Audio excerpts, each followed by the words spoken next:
Cumbres borrascosas, de Emily Bronte. Narración: Rodrigo Les y Terry Serafio. Capítulo 32.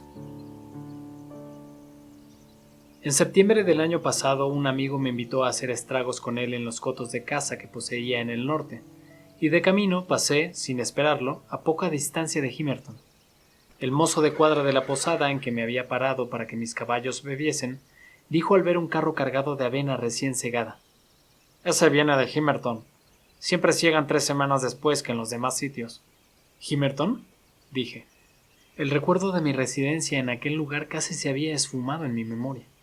«Ah, ya», agregué. «¿Está lejos de aquí?» «Unos 20 kilómetros de mal camino», me contestó el mozo. Sentí un repentino deseo de visitar la granja de los tordos. No era mediodía aún y pensé que pasaría la noche bajo el techo de la que todavía era mi casa, tan bien por lo menos como en una posada. Y de paso podía arreglar mis cuentas con el dueño, lo que me evitaría más adelante hacer un viaje con aquel objeto. Así que, después de descansar un rato, encargué a mi criado que averiguase el camino de la aldea, y no sin fatigar a nuestras cabalgaduras, llegamos a Himerton al cabo de 3 horas. Dejé al criado en el pueblo y me dirigí a través del valle. La parda iglesia me pareció aún más parda y el desolado cementerio más desolado aún. Una oveja pacía el exiguo césped que cubría las tumbas. El aire, demasiado caluroso, no me impidió gozar del bello panorama. Si no hubiera estado la estación tan adelantada, creo que me hubiese sentido tentado a quedarme una temporada allí.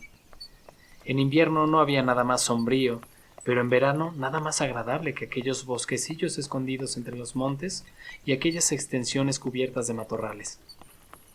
Alcancé la granja antes de ponerse el sol y llamé a la puerta, pero sus habitantes estaban en la parte trasera, a juzgar por la ligera humareda que salía de la chimenea de la cocina, y no me sintieron. Entonces entré en el patio, en la puerta. Una niña de 9 a 10 años se entretenía haciendo calceta y una vieja fumaba una pipa. ¿Está la señora Dean?, pregunté a la anciana. La señora Dean. No, vive en las cumbres. ¿Es usted la guardiana de la casa?, Sí. contestó. Pues yo soy Lockwood, el inquilino de la casa. Quiero pasar aquí la noche. ¿Hay alguna habitación preparada?, ¿El inquilino? exclamó estupefacta. ¿Cómo no nos avisó de su llegada? En toda la casa, señor, no hay siquiera un cuarto en condiciones. Se quitó la pipa de la boca y se lanzó dentro de la casa. La niña la siguió y yo la imité. Pude comprobar que la anciana no había faltado a la verdad, y además que mi presencia la había trastornado. Procuré calmarla diciéndole que iría a dar un paseo, y que entretanto me arreglase una alcoba para dormir y un rincón en la sala para cenar. No era preciso andar con limpieza ni barridos. Me bastaban un fuego y unas sábanas limpias. Ella mostró deseo de hacer cuanto pudiera, y si bien en el curso de sus trabajos metió la escoba en la lumbre confundiéndola con el atizador, y cometió otras varias equivocaciones, no obstante me marché con la confianza de que al volver encontraría dónde instalarme. El objetivo de mi paseo era Cumbres Borrascosas, pero antes de salir del patio se me ocurrió una idea que me hizo volverme. ¿Están todos bien en las cumbres?, pregunté a la anciana. Que yo sepa, sí. Me contestó mientras salía llevando en la mano un cacharro lleno de ceniza. Me hubiese gustado preguntarle la causa de que la señora Dean no estuviera ya en la granja, pero, comprendiendo que no era oportuno interrumpirla en sus faenas, le volví la espalda y me fui lentamente. A mi espalda brillaba aún el sol, y ante mí se levantaba la luna. Salí del parque y escalé el pedregoso sendero que conducía a la casa de Heathcliff. Cuando llegué a ella, del día solo quedaba, en poniente, una leve luz ambarina, pero una espléndida luna permitía divisar cada piedra del camino y cada brizna de hierba. No tuve que llamar a la verja, cedió al empujarla. Pensé que esto siempre era una mejora. Y aún aprecié otra, una fragancia de enredaderas que inundaba el aire. Puertas y ventanas estaban abiertas. Como es frecuente ver en aquellas regiones, un gran fuego brillaba en la chimenea a pesar del calor. El salón de Cumbres Borrascosas es tan grande que queda sitio de sobra para poder separarse del hogar. Las personas que había allí estaban sentadas junto a las ventanas. Antes de penetrar las vi y las oí hablar, y me fijé en ellas con un sentimiento de curiosidad que, a medida que fui avanzando, se convirtió en envidia. Contrario. Dijo una voz que sonaba tan dulcemente como una campanilla de plata. Van 3 veces, torpón. No te lo volveré a repetir. Acuérdate o te tiro de los pelos. Contrario, pronunció otra voz que procuraba suavizar su robusto tono. Ahora dame un beso en recompensa de haberlo dicho bien. No te lo daré hasta que lo pronuncies correctamente. El locutor masculino volvió a reanudar su lectura. Era un hombre joven, correctamente vestido, que estaba sentado a la mesa y tenía un libro delante. Sus hermosas facciones brillaban de satisfacción, y sus ojos abandonaban con frecuencia la página para fijarse en una blanca y pequeña mano que se apoyaba en su hombro, y le asestaba un cariñoso golpecito cada vez que su poseedora descubría semejantes faltas de atención. La dueña de la mano estaba en pie detrás del joven, y a veces sus cabellos rubios se mezclaban con los castaños de su compañero. Pero era una suerte que él no pudiese verle la cara, porque no hubiera podido conservar la serenidad. En cambio yo sí la veía, y me mordí los labios de despecho pensando en la ocasión que había desperdiciado de hacer algo más que limitarme a mirar aquella sorprendente belleza.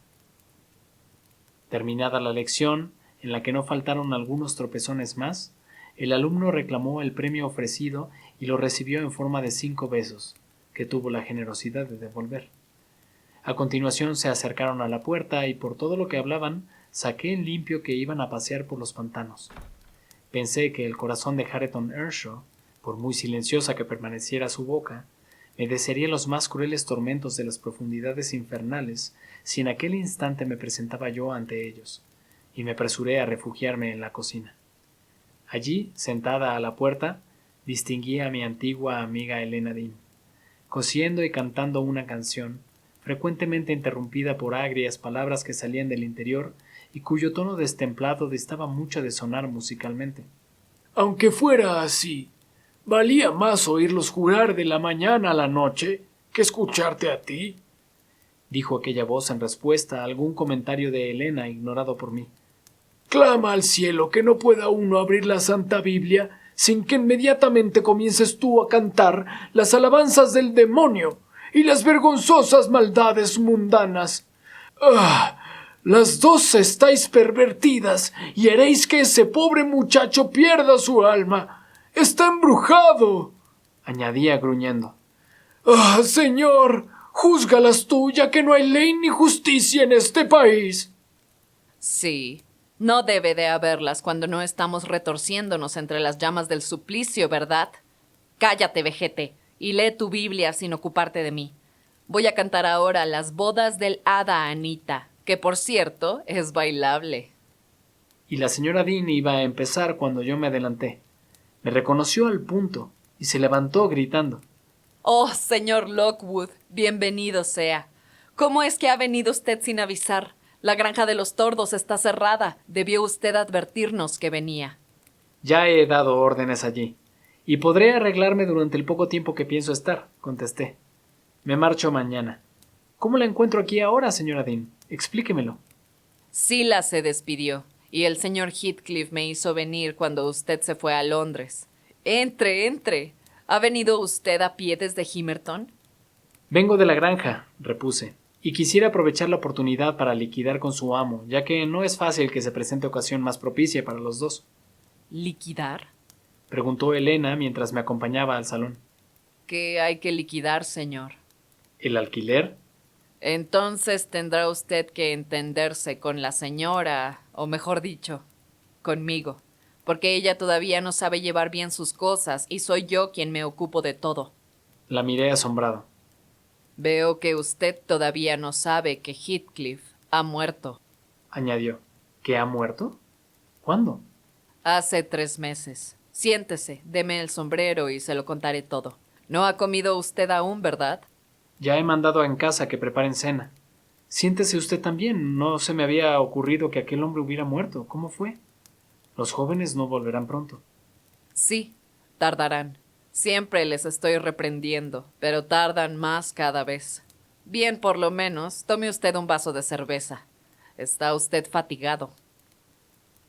Y se fue por ella antes de que yo pudiera impedírselo. Oí cómo José le reprochaba el tener amigos a su edad y el hacerlos beber a costa de las bodegas del amo, lo que le parecía tan escandaloso que se sentía avergonzado de no haber muerto antes de asistir a ello. A los 15 días de irse usted, Empezó. me llamaron para que fuese a Cumbres Borrascosas, lo que hice con el mayor placer, pensando en Katy. Al verla, quedé asustada y disgustadísima. Tal era el cambio que aprecié en ella desde que la viera por última vez. El señor Heathcliff no detalló los motivos por los que me hiciera venir. Se limitó a decirme que me reservase la salita para su nuera y para mí, ya que de sobra tenía con verla 1 o 2 veces diarias. A ella esto le gustó. Yo comencé a pasarle ocultamente libros y cosas que tenía en la granja y le agradaban, y esperábamos pasarlo bastante bien. Pero no tardamos en desengañarnos. Katy se volvió muy pronto melancólica y se irritaba por cualquier niñería. No le permitían salir del jardín, y esto aumentaba su disgusto, sobre todo a medida que iba entrando la primavera.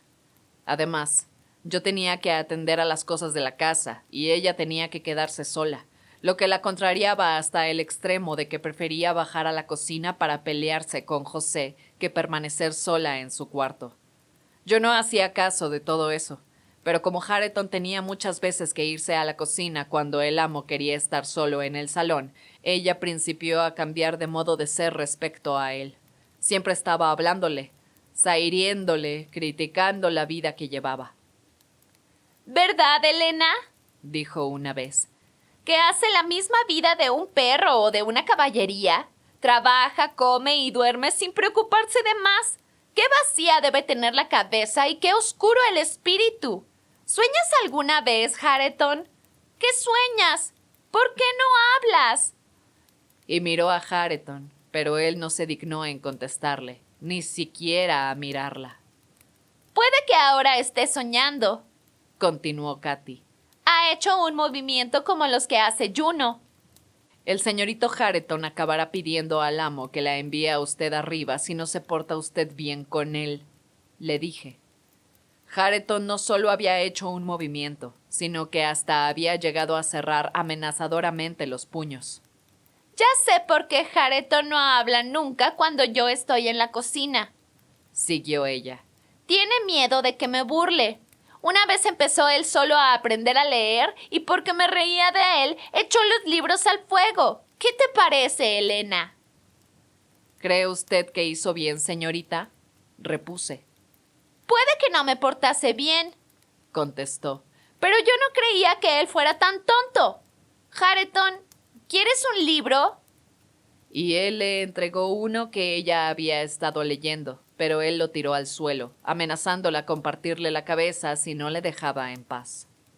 Ay, bueno, me voy a acostar, dijo ella. Lo dejó en el cajón de la mesa. Y se fue, después de advertirme por lo bajo que estuviese atenta para ver si Hareton cogía el libro. Pero, con gran sentimiento de Katy, no lo cogió.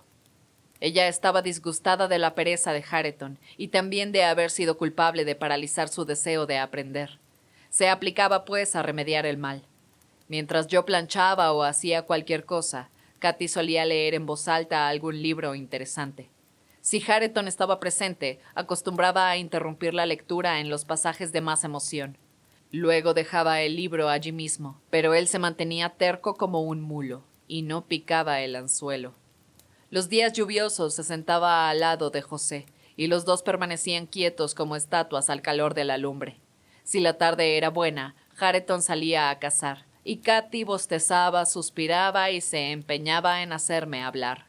Y luego, cuando lo conseguía, se marchaba al patio o al jardín, y acababa echándose a llorar. El señor Heathcliff se hundía cada vez más en su misantropía y casi no permitía a Hareton que apareciese por la sala. El muchacho sufrió a primeros de marzo un percance que le relegó a vivir casi de continuo en la cocina. Merodeando por el monte, se le disparó la escopeta y la carga le hirió en un brazo. Cuando llegó a casa, había perdido mucha sangre. Hasta que estuvo curado, tuvo que permanecer en la cocina casi continuamente. A Katy le agradó que estuviera allí, Me incitaba constantemente a hacer algo abajo para tener motivos de bajar ella. El lunes de Pascua, José fue a llevar ganado a la feria de Himerton. Pasé la tarde en la cocina repasando ropa. Earnshaw estaba sentado junto al fuego, tan sombrío como de costumbre, y la señorita se divertía en echar el aliento a los cristales de la ventana y trazar figuras con el dedo. De cuando en cuando canturreaba o hacía alguna exclamación, o bien miraba a su primo, que seguía inmóvil, fumando, mirando al fuego. Dije a Katy que me tapaba la luz, y entonces ella se acercó a la chimenea. Al principio no me fijé en nada, pero luego oí que decía: ¿Sabes, Hareton, que ahora me gustaría que fueras mi primo si no te mostraras tan rudo y enfadado? Hareton guardó silencio. ¿Me oyes, Hareton? ¡Hareton! ¡Hareton!, siguió ella. Quítate de en medio, dijo él hoscamente. ¡Venga esa pipa!, respondió la joven. Y antes de que él pudiera reparar en nada, se la arrancó de la boca y la echó al fuego. Él la insultó groseramente y cogió la pipa. ¡Espera!, exclamó Katy. Quiero hablarte y no puedo hacerlo teniendo esas nubes ante la cara. Él repuso. Déjame y vete al diablo. No quiero, insistió ella. No sé qué hacer para que me hables. Cuando te llamo tonto, no pretendo insultarte, ni quiero dar a entender que te desprecie. Anda, Hareton, atiéndeme. Eres mi primo. No tengo nada que ver contigo, ni con tu soberbia, ni con tus condenadas burlas, replicó el joven. Antes me iré al infierno que volver a mirarte. Quítate de ahí. Catalina frunció el entrecejo y se sentó junto a la ventana, mordiéndose los labios y tarareando para dominar sus deseos de echarse a llorar. Debía usted hacer las paces con su prima, señorito Hareton, le aconsejé, puesto que ella está arrepentida de haberle provocado. Si fuesen ustedes amigos, ella le convertiría en otro hombre. Sí, contestó. Me odia y no me considera digno ni de limpiarle los zapatos. Aunque me dieran una corona, no me expondría más a ser motivo de burla para ella por intentar agradarle. Yo no te odio, dijo Katy llorando. ¿Eres tú el que me odia a mí? ¿Me odias tanto o más que el señor Heathcliff? Eres una embustera, aseguró Earnshaw. Después de haberle incomodado tantas veces por defenderte. Y eso a pesar de que me hacías enfadar y te burlabas de mí. Si sigues molestándome, iré a decirle que he tenido que marcharme de aquí por culpa tuya. Yo no sabía que me defendieras, contestó ella, secándose los ojos. Me sentía desgraciada y los odiaba a todos. Pero ahora te lo agradezco y te pido perdón. ¿Qué más quieres que haga? Se acercó al hogar y le alargó la mano. Hareton se puso sombrío como una nube de tormenta. Apretó los puños y miró al suelo. Pero ella comprendió que aquello no era odio, sino testarudez. Y después de un instante de indecisión, se inclinó hacia él y le besó en la mejilla. Enseguida, creyendo que yo no lo había visto, se volvió a la ventana. Yo moví la cabeza en señal de censura y ella murmuró. ¿Qué iba a hacer, Elena? No quería mirarme ni darme la mano, y no he sabido probarle de otro modo que le quiero y que deseo que seamos buenos amigos. Hareton tuvo la cara baja varios minutos, y cuando la volvió a alzar no sabía dónde poner los ojos. Catalina empaquetó en papel blanco un bonito libro, lo ató con una cinta, escribió en el envoltorio estas palabras. Al señor Hareton Earnshaw, y me encargó que yo entregase el regalo al destinatario. Si lo acepta, me dijo, indícale que iré yo a enseñarle a leerlo bien, y si lo rechaza, adviértele que me iré a mi habitación. Yo hice todo lo que me decía. Hareton no abrió los dedos para coger el libro, pero no lo rechazó tampoco, así que se lo puse sobre las rodillas y me volví a mis ocupaciones. Katy se apoyó de codo sobre la mesa. Sonó de pronto el crujido del papel, que Hareton quitaba del libro, y ella entonces se levantó y fue a sentarse junto a su primo. Él se estremeció y se le encendió el rostro. La acritud y la aspereza huyeron de él. Al principio no supo pronunciar ni una palabra mientras ella hablaba. Me harás muy dichosa si lo dices. Él murmuró algo que yo no pude oír. Entonces, ¿seremos amigos? Agregó Katy. No, Dijo él. porque cuanto más me conozcas, más te avergonzarás de mí. Así que te niegas a ser amigo mío. Ella continuó sonriendo dulcemente y aproximándose más al muchacho. Ya no oí lo demás que se decían, pero al mirarles distinguidos rostros tan alegres, inclinados sobre el mismo libro, que comprendí que, a partir de aquel momento, se había hecho la paz entre los dos enemigos. El libro que miraban tuvo la virtud de hacerles permanecer embelesados hasta que llegó José. El pobre hombre se escandalizó al ver a Katy y a Hareton sentados juntos, y a ella apoyando su mano sobre el hombro de su primo. Tan asombrado quedó que ni siquiera supo exteriorizar su sorpresa, sino con profundos suspiros que lanzaba mientras abría su Biblia sobre la mesa y apilaba sobre ella los sucios billetes de banco, que eran el producto de sus transacciones en la feria. Finalmente llamó a Hareton. Toma ese dinero, muchacho, y llévaselo al amo. Dijo. Ya no podremos seguir aquí. Tenemos que buscarnos otro sitio donde estar. Vámonos, Catalina, dije yo a mi vez. Ya he acabado de planchar. Todavía no son las 8.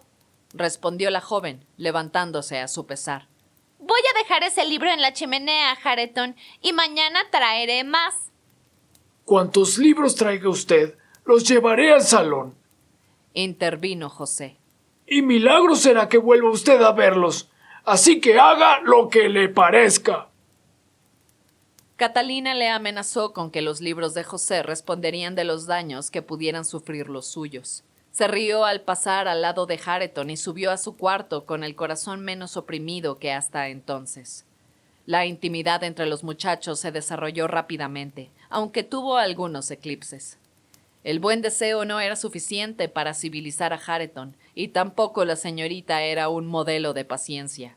Pero como los dos tendían a lo mismo, ya que uno amaba y deseaba apreciar, y el otro se sentía amado y deseaba que le apreciasen, los resultados no se hicieron esperar. Como usted ve, señor Lockwood, no era tan difícil conquistar el corazón de Katy, pero ahora celebro que no lo intentara usted. La unión de los dos muchachos coronará todos mis anhelos. El día de su boda no envidiaré a nadie. Me sentiré la mujer más feliz de toda Inglaterra.